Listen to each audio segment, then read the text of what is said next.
आता आपल्या आवडत्या मालिकेचे संपूर्ण भाग मालिका प्रसारित झाल्यानंतर लगेचच पाहू शकता फक्त सन नेक्स्ट वर. भारतातील प्रेक्षकांसाठी मोफत सेवा.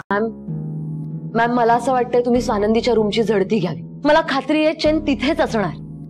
पुरावा आहे तुझ्याकडे? मॅम जी गोष्ट सूर्यप्रकाशा इतकी क्लिअर आहे त्या गोष्टीसाठी कशाला हवाय पुरावा?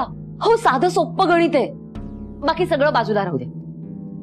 तुम्हीच मला सांगा, एखादी मुलगी घाणीत हात घालायचं काम स्वतःहून का स्वीकारेल? का? कारण स्वानंदीकडे नोकरी नाहीये आता.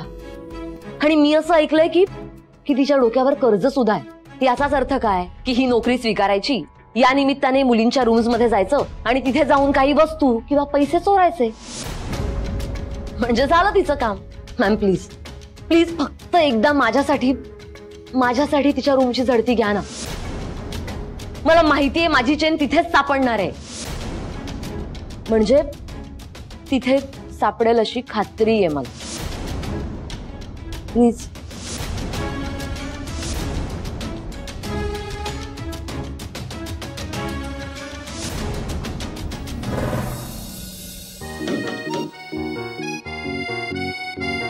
साफसफाई वाली मेम साहब, जोक होता व्हेरी फनी. मला अजिबात आवडलेलं नाहीये हे स्वानंदी. बर बाई सॉरी, पण आपलं हॉस्टेल क्लीन करून झालंय, आपली रूम तेवढी राहिलीये, एवढं साफसफाई झाली म्हणजे झालं. नाही काही गरज नाहीये. म्हणजे तू आपला रूम साफ करायची काही गरज नाहीये. अगं पण किंतु परंतु जंतू काही नाही स्वानंदी.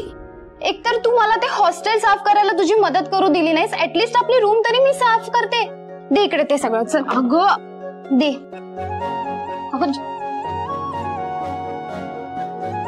तिकडे. बर तसं तर तसं तू कर साफ. आणि तसंही तुझ्या पुढे माझं काही चालणार आहे का? नाहीच चालणार. मग तू इथे बस. ये बस, तू इथे ये बस, मी करते.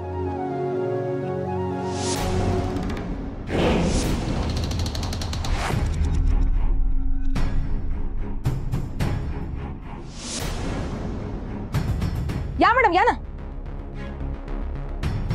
या मॅडम. ही स्वानंदीचे चोर. हिने चोरली संचिता मॅमची चेन, हो ना?